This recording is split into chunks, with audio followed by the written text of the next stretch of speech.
Welcome back to the 21-Day Challenge. In meditation, we're actually working on acquiring the qualities of mind that for so long we have been looking for in the outside world. Let me unpack that a little bit. When we say that we would love to be on vacation at the beach, do we really want to be at the beach, or do we want the qualities of mind that we think we will have when we're there?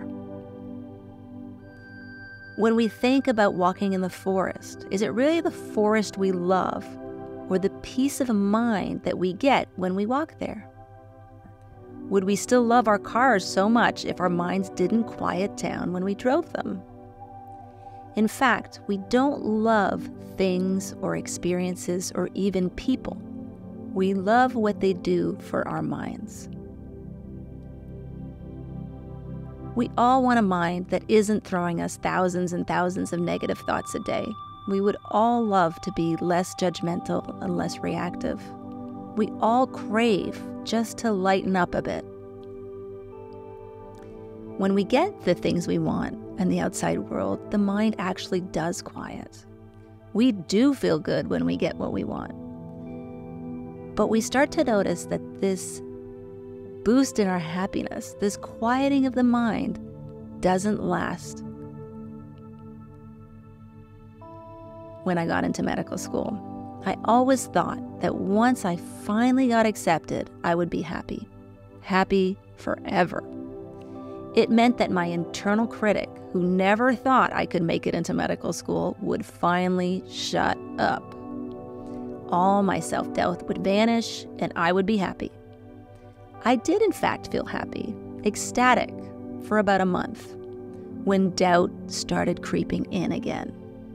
For a little while, the mind stops. It feels satiated, but it never lasts.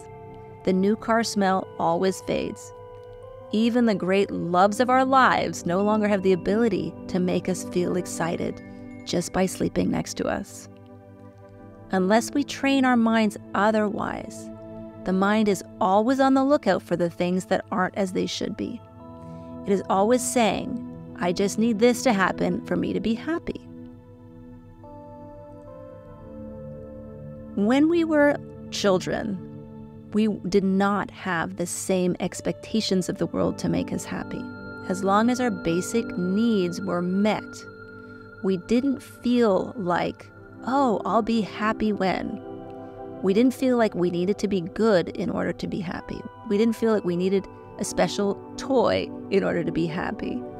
We just knew that when our needs were met, we would come to this baseline, joyful place where we were very creative, where we were very connected and very enthusiastic about life. But as we grew older, we started becoming conditional about our love for life. We started believing the stories that said that we'd be happy once we got what we wanted. We would be happy once we got into a good school, once we found a great mate, once we had kids, once our kids got into a great school, once we got married, once we got divorced. Looking for happiness in this way, though, makes our minds very, very busy. Because we're always scanning the world thinking, is this good or bad for my happiness? And so it is that after a lifetime of looking for happiness on the outside world, we get very frustrated, even if we're really good at getting what we want. And the question becomes, is it possible to actually disengage from this whole system of happiness entirely and go back to our factory settings, which basically had an unconditional love for life?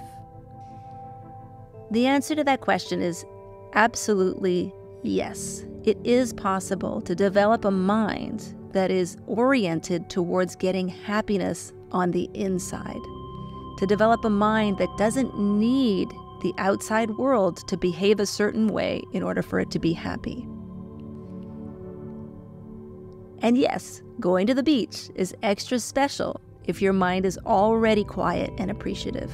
When we're already in beach mode, going to the beach feels extra special. But we can acquire that same beach feeling even as we drive our kids to work or we do our dishes. It just takes a little bit of training. You're on the right path.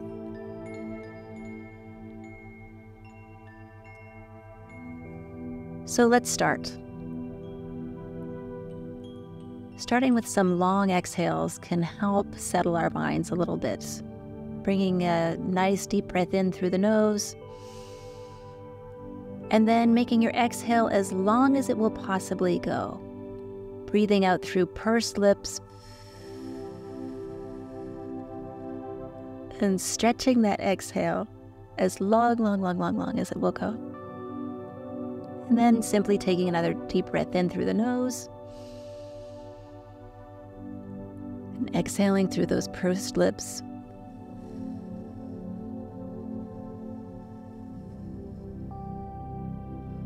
One more on your own.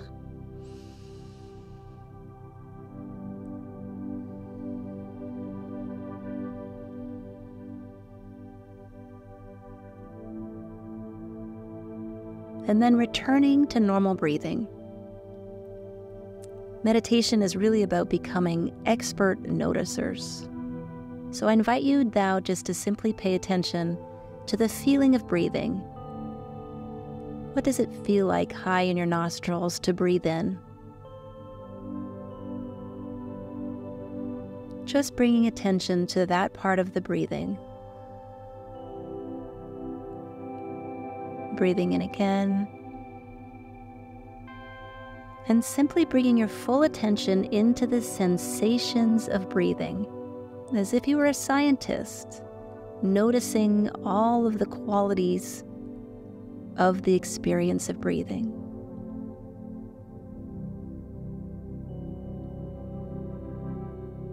And now noticing how the chest collapses around the out-breath. So noticing the in-breath in the nostrils and the out-breath as your chest collapses.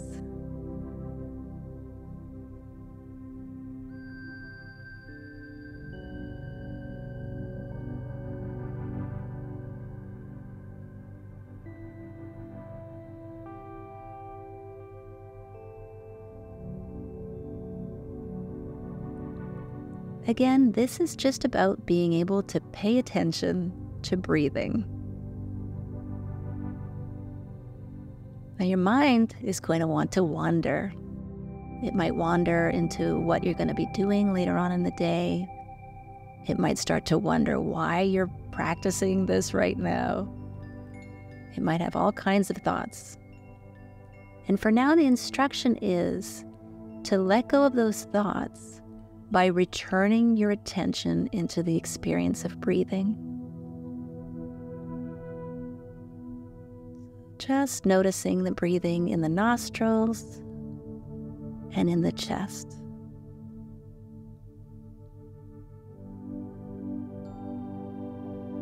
And now we'll bring our attention into the space of our feet. Again, as if we were scientists, noticing the sensations of the feet. Are they hot? Are they cold? Are they symmetric? What do your feet feel like right now?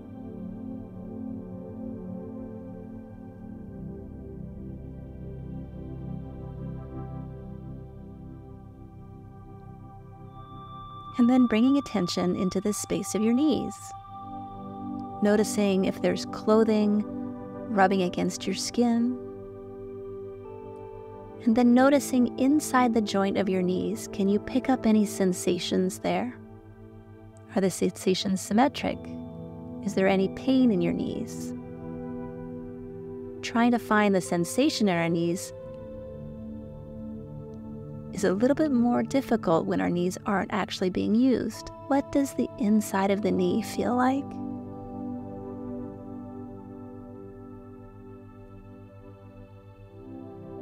And then bringing the spotlight of attention into the interface of your body with the chair or your body with the floor. Where are those pressure points where the body is meeting the chair or the floor? Our only goal is to notice what's going on, to pay attention to what we want to pay attention to.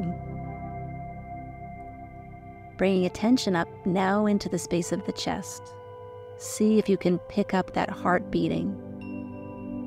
Noticing this amazing structure that beats all on its own, 24/7, keeping us alive without any micromanagement on our part. And then also noticing the lungs which work beautifully in concert with the heart, delivering fresh oxygenated blood wherever we need it. Noticing this tremendous intelligence that lives within us. Is it possible that there are other places in our lives that we can rely on this tremendous intelligence without feeling like we have to overthink everything we do?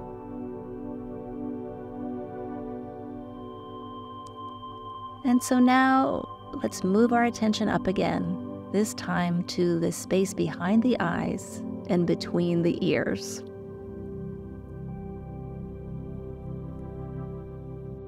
This is the space where our thoughts like to show up. And so sometimes this space feels very peaceful and very big and very spacious. And sometimes, if you're a human, this space feels very crowded, full of thoughts and emotions that don't seem to want to settle. And that's okay. That's where most humans live much of the time. And so starting to develop the capacity just to notice these things, just to notice the thinking that's going on, just to notice the emotions that are rising. And in this space, we again pick up the breath, noticing what it feels like on the inhale in the nostrils, and noticing on the out-breath how the chest collapses. And we'll sit in silence together for another little while.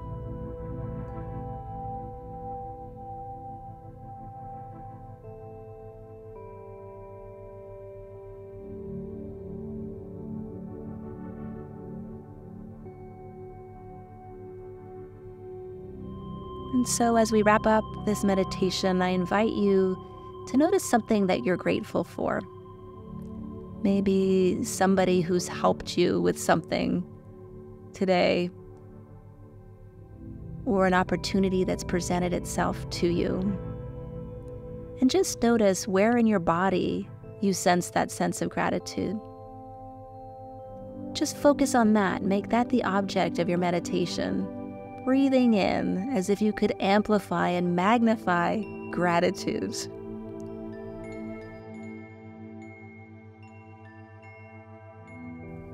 And remembering that we can't control all the distractions and the disruptions that are going to happen to us during our day. And we clearly can't control our thoughts or emotions. But we can start to have some agency on how we respond to all of the distractions and disruptions, even how we respond to our own thinking. And this is where our freedom lies. Have a wonderful day, and we'll see you again tomorrow.